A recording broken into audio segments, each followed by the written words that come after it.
अहिल्यानगरमध्ये आमचे अत्यंत जवळचे मित्र इथले आमदार संग्राम भैया जगतापांच्या माध्यमातून या वर्षी या ठिकाणी त्या स्पर्धेचं आयोजन होतंय। या स्पर्धेच्या निमित्ताने राज्यभरातून प्रत्येक जिल्ह्यातून निवड चाचणी होऊन तिथला संघ येतो आणि ही स्पर्धा राज्य अजिंक्यपद स्पर्धा असते। या ठिकाणी जे पैलवान जिंकतात ज्यांचे क्रमांक येतात ती नॅशनलला टीम जाते। त्यामुळे राज्याच्या टीमचं सुद्धा निवड या निमित्ताने होते आणि एक मोठी भव्य दिव्य स्पर्धा या ठिकाणी माननीय संग्राम भैयांच्या प्रयत्नात होतीये।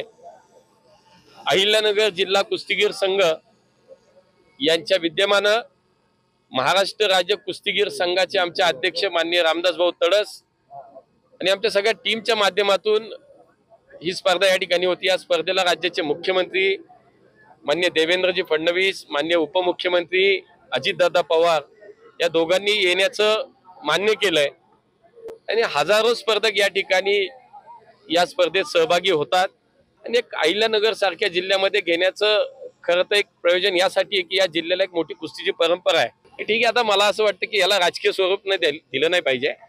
खरं तर त्यांचंही सरकार राज्यामध्ये होतं, का नाही झालं ठीक आहे, पण आम्ही त्याच्यासाठी प्रयत्न नक्की करतोय। माननीय नारायण राणे साहेबांची माझी या संदर्भात भेटही झालेली आहे। माननीय राज्याचे मंत्री नितेश राणे काल आम्ही या विषयासाठी बसलो होतो, त्यामुळे सेवा पूर्ववत होईल, त्याच्यामध्ये काही अडचण नाही। मुंबईचं विमानतळ लवकरच आता आपल्या सेवेत दाखल होतंय। मार्च 25 अखेर डोमेस्टिक म्हणजे देशांतर्गत विमान सेवा जी आहे ती सुरू होतीये आणि एप्रिल अखेर आंतरराष्ट्रीय स्वरूपाची विमान सेवा सुरू होते। डोमेस्टिक मार्च अखेर आणि इंटरनॅशनल एप्रिल अखेर ही नवी मुंबईचं विमानतळ सुरू होईल। आज आमच्या आमदारांनी आणि सर्व इथल्या नागरिकांनी ती मागणी केली आहे। मला असं वाटतं की देशामध्ये कुठेही जर नव्यानं विमानतळ करायचं असेल तर त्याची जागा जी लागते ती राज्य सरकार देत असते। कुठेही देशात कुठेही तुम्ही विमानतळ करा, एकदा राज्य सरकारनं भूसंपादन करून आम्हाला दिल्यानंतर पुढचं काम आमचं असतं, केंद्र सरकारचं असतं।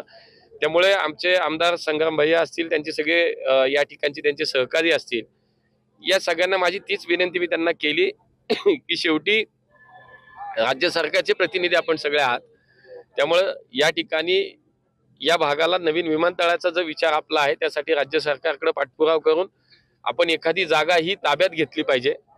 त्याचं भूसंपादन हे राज्य सरकार करतं आणि मग आमच्याकडे याच्या माध्यमातून विमानतळाचं त्या ठिकाणी निर्माण होतं। मी कालही सांगितलं की शिर्डीच्या नाईट लँडिंगचा प्रश्न सुटलाय।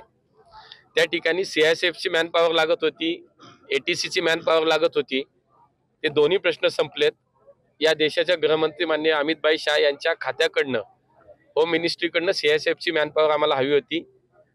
मी त्यांना विनंती केल्यानंतर 2 दिवसातच 45 लोक पाहिजे होती, 55 लोक शिर्डी विमानतळावरती आता रिक्रूट झालेत। ATCची मॅनपॉवर सुद्धा आली आहे।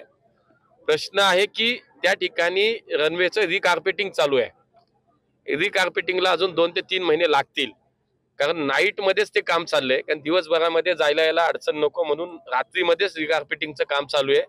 त्यामुळे रिकार्पेटिंगचं काम पुढच्या 2 महिन्यामध्ये संपेल। माझ्या माहितीप्रमाणे मार्च अखेर किंवा एप्रिलमध्ये निश्चितपणे शिर्डी विमानतळाचं नाईट लँडिंग सुरू होईल।